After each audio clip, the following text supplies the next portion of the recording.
The power scaling in the franchise has completely shattered the ceiling we thought existed at the end of the Naruto manga. We've moved past simple ninjutsu and taijutsu battles into a realm of divine beings, overpowered shinjutsu, and creatures that defy the laws of nature itself. So while everyone is hyper-focused on stopping Mamushi and saving Eida, there is a massive looming problem that I don't think enough people are addressing mechanically, and that is, how does one defeat Jura? We aren't talking about Momoshiki, a ghost living inside a host body that can be suppressed. We aren't talking about Code, who, let's be honest, is just a punching bag at this point. This is about the personification of the Ten Tails. Jura is a sentient divine tree. He can heal himself instantly. He has the raw chakra reserves of a planet-eating monster. He can utilize wood release, summon roots to protect himself, and fire Biju bombs like it's nothing. The hard truth that Boruto and the Leaf Village are going to have to face very soon is that Jura might be unkillable, which was hinted at in chapter 27. Historically, in the Naruto franchise, you cannot simply kill a tailed beast. If you destroy their physical form, their chakra eventually reforms, and Jura is an evolved state of that concept. If Boruto manages to blow Jura's head off with Uzuhiko, he regenerates. If he cuts him in half, he reforms. This leads us to the inevitable conclusion that the endgame for the Shinju, specifically Jura, isn't death, it's sealing. But this also raises a problem. The standard sealing jutsu isn't going to suppress someone of this magnitude, so the one solution actually lies in the forgotten relics of the past, those of course being the tools of the Sage of Six Paths. Now, to understand why we need to talk about sealing jutsus, we first need to rule out other options. Why can't Boruto just kill him? Well, for one, Jura represents the mind of the Ten Tails. When you look at how the Ten Tails operates, by itself it's just a mass of chakra given form. Unless you can destroy every single cell and every ounce of chakra simultaneously, it will eventually come back. Even Naruto and Sasuke at their absolute peak fighting Kaguya, who was essentially the Ten Tails, could not kill her. They had to seal her using the Six Paths Chibaku Tensei. So death is off the table, but Kawaki does have a good move that could solve this problem. That of course being Daikokuten, the ability that stores objects or people in a dimension where time does not flow. Ideally, this sounds perfect. If you throw Jura into a timeless dimension, he can't regenerate, he can't evolve, and he can't destroy the planet. However, one could argue that Kawaki doesn't want to put Naruto in danger, in the off chance that Jura isn't frozen by that time space. A very unlikely scenario, I know, but Kawaki is paranoid when it comes to Naruto. So let's take that off the table for now. What is the next option?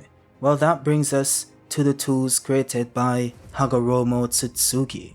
The Sage of Six Paths left behind 5 tools that are considered to be the most broken items in the world.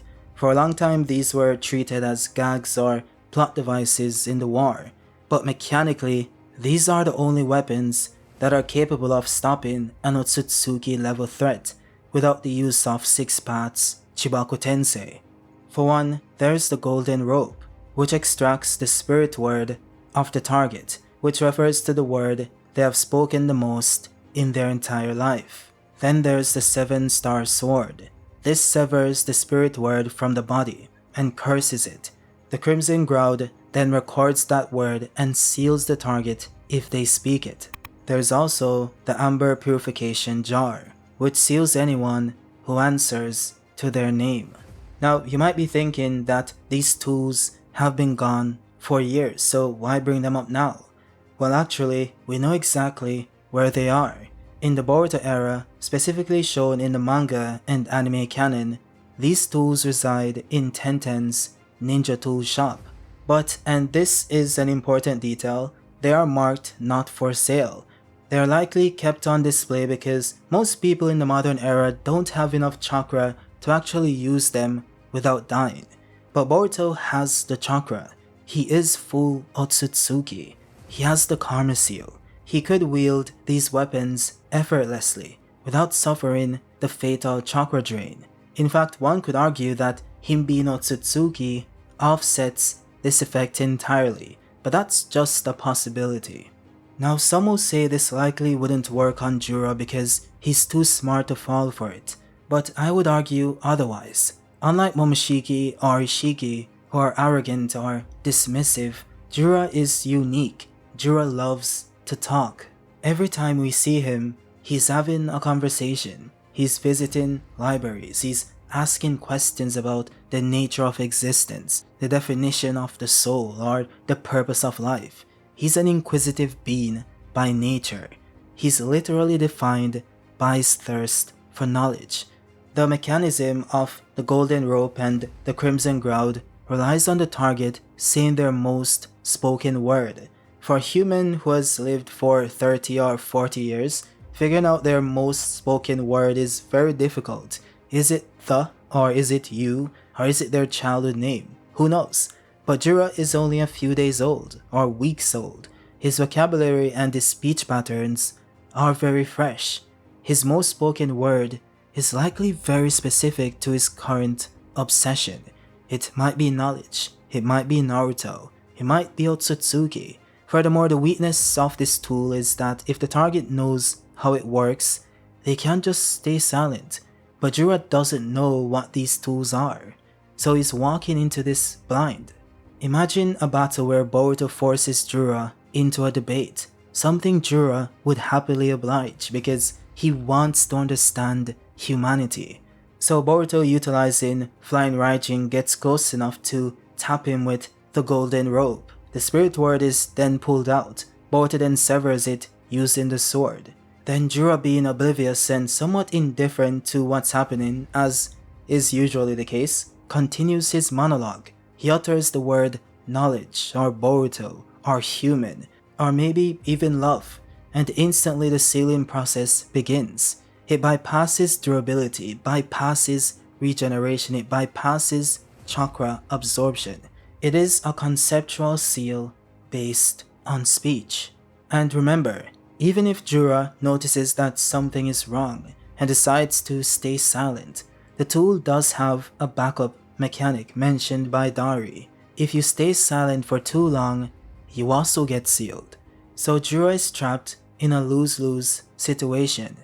Now, if the spirit word combo is too complex to pull off in a high-speed battle, there's a much simpler, perhaps even more effective option, the Amber Purification Jar. This tool is very simple. You call the target's name. If they answer, they get sealed. In the past, this tool was used on the Third Raikage and Kinkaku. The limitations were just that the target had to respond. Smart ninjas would likely realize they are being baited in most cases, but look at Jura's personality. It is fully in character for Jura to be indifferent to what a character tries to pull off against him because he knows that he's overpowered. And he also loves to talk, and that is the requirement needed for him to be sealed. So if Boruto stands across the battlefield and shouts Jura, do you think Jura is going to ignore him? No, he will likely respond with something like, "What is it, Boruto Uzumaki?" or "Boruto Tsutsuki," or something like, "I'm all ears." That acknowledgement is all the tool needs. The question then becomes, can the jar hold a being as powerful as the Ten-Tails? Well, maybe. He was used to seal Gyuki, the Eight-Tails, when he went on a rampage in the past. It successfully contained a tailed beast. If it can hold the Eight-Tails, can it hold the Ten-Tails? This is debatable. The Ten-Tails is significantly stronger. Those say that these tools are essentially divine technology. They don't operate on simple chakra limits. They operate on rules. If the rule is met, which is name equal response, the seal activates. It is created for the sole purpose of sealing someone too powerful to defeat. And it's also just outright stated to have the power to seal away anything and everything. So just by this alone, I can say that it can seal away Jura. But I'm not trying to be disingenuous. You could argue that maybe Kurama wasn't thinking of someone as strong as Jura when he made this statement back in Naruto, so it's not really foolproof. With that said, now we have to address a more metaphysical counter-argument. Some might say these tools extract and seal the soul. Does Jura, a construct of the 10 tails, actually have a soul? This is somewhat of a central theme in Two Blue Vortex. The Shinju are evolving, they're developing egos, and they're questioning their existence. This by itself implies the presence of a soul.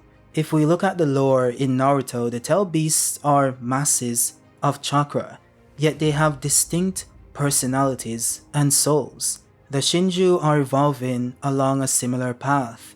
They have absorbed the chakra and genetic data of humans, Sasuke, Bug, and Moegi, which likely catalyzed the creation of a soul, or at least a spirit distinct enough for the tools to latch onto. If the tools target the spirit word, they are targeting the consciousness. Jura undeniably has a consciousness, therefore the tools should work. In fact, this would be sort of a poetic end for Jura, the beast who spent his short life searching for the meaning of his existence and the nature of his soul, ends up being defeated because he acquired one. His evolution is his downfall. If he had remained a mindless beast such as the Tentals, the tools might not have registered a spirit word or a name. By becoming Jura, he becomes sealable.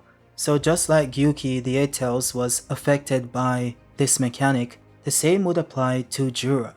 Now I will say that there are some issues when it comes to continuity. For example, Momoshiki and Dishiki. Why didn't they use these tools then?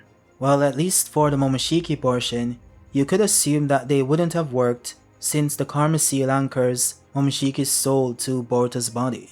So even if he answered to his name, Boruto would likely be sealed alongside him.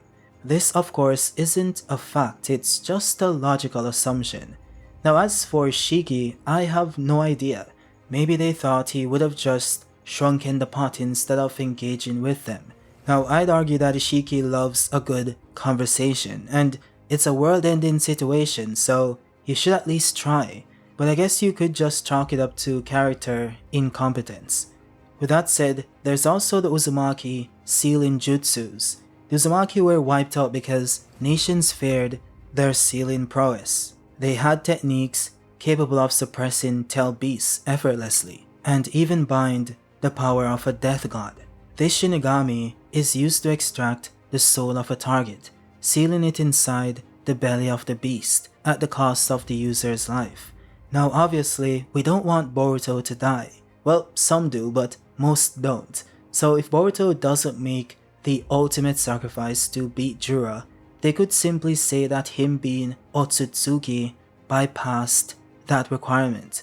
I know, it is very convenient, but it's also very plausible if you assume that the Reaper has Otsutsuki origins. Now this can also fail as well, and maybe Kawaki needs to pull out Ishiki's pot that he used to seal Naruto, or maybe Sarada awakens the Totsuka blade and seals him away in the world of dreams. Who knows? There are multiple options they can use and pull from Naruto with multiple sealing jutsus that we haven't seen in a very long time. These are just the most plausible ones that I think have the best chance at working. With that said, that is it for the video. If you guys liked it, drop a like. If you're new, subscribe, and also consider becoming a member if you are enjoying the content. But yeah, I'll see you guys on the next one. Peace.